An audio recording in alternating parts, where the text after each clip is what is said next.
ರೀ ಮಾತೆತ್ತಿರಿ ಹಿಂದುತ್ವ ಅಂತಾರಲ್ರಿ ಅವರು. ಇದು ಹಿಂದೂ ರಾಷ್ಟ್ರ ಅಲ್ಲಲ್ಲ, ಭಾರತ ದೇಶ ಸರ್ವ ಜನಾಂಗದ ಶಾಂತಿಯ ತೋಟ ಇದು. ಏನು ಇವರು ಹಿಂದುತ್ವ ಇವ್ರು ಧರ್ಮಿಸಿದ್ದು ಯಾವ ಜಾತಿ ರೀ? ಲಿಂಗಾಯತ ಪಂಚಮಸಾಲಿ ಅಂತ ಹೇಳ್ತೀರಾ? ಮತ್ತು ಲಿಂಗಾಯತಕ್ಕೊಂದು ಧರ್ಮ ಇಲ್ಲ, ಇದು ಗುರುಗಳಿಲ್ಲ ಇದ್ದಾಗ ಇವ್ರು ಯಾಕಂದ್ರೆ ಹಿಂದುತ್ವ ಅಂತ ಪ್ರತಿಪಾದ ಮಾಡ್ತಾರೆ? ಎಲ್ಲಿದೆ ಹಿಂದುತ್ವ? ಏನು ಒಂದೇ ಜನಾಂಗ ಇದೆಯಾ ಈ ದೇಶದಲ್ಲಿ? ಯಾವ ದೇಶದಲ್ಲಿ ಜನಿಸಿದ್ದೀನಿ ಅನ್ನೋದು ಅರಿವಿಲ್ಲ ಅವರಿಗೆ.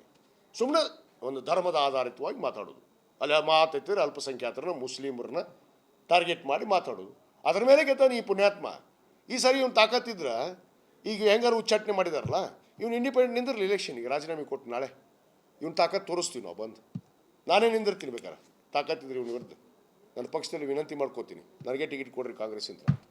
ಇವ್ನ ವಿರುದ್ಧ ನಾನೇ ನಿಲ್ತೀನಿ ಬೇಕಾರೆ ಹೋಗಿ. ರೀ ಆ ಅಪ್ಪನಿಗೆ ಒಂದು ನಡೆ ಇಲ್ಲ, ನುಡಿ ಇಲ್ಲ, ಪದ್ಧತಿ ಇಲ್ಲ, ಒಂದು ಪಕ್ಷದಲ್ಲಿ ನಿಯತ್ತಾಗಿ ಇಲ್ಲ. ಇಂಥವ್ರಿಗೆ ಯಾರಿಗೆ ಗೌರವ ಕೊಡ್ತಾರ? ಯಾವ ಪಕ್ಷದಲ್ಲಿ? ಒಂದು ಸಾರಿ ಟಿಪ್ಪು ಸುಲ್ತಾನ್ ವೇಷ ಹಾಕ್ತಾನ, ಒಂದು ಸಾರಿ ಹಿಂದೂ ಅಂತ ಹೇಳ್ತಾನ, ಒಂದು ಸಾರಿ ಆ ಧರ್ಮ ಅಂತ ಹೇಳ್ತಾನ. ಇಂಥವ್ರಿಗೆ ಯಾರು ನೆಮ್ತಾರ್ರಿ? ಇಂಥವ್ರು ಭಾಳ ಜನ ಹುಟ್ಟಿ ಸತ್ತು ಹೋಗ್ಯಾರ. ಈ ರಾಷ್ಟ್ರ ನೋಡ್ತಾ ಬಂದಿದ್ದೆ. ಇಂಥವ್ರಿಗೆ ಏನು ಗಮನ ಕೊಡೋದು, ತಲೆ ಕೆಡಿಸ್ಕೊಳ್ಳೋದ್ರಾಗ ಅರ್ಥ ಇಲ್ಲ.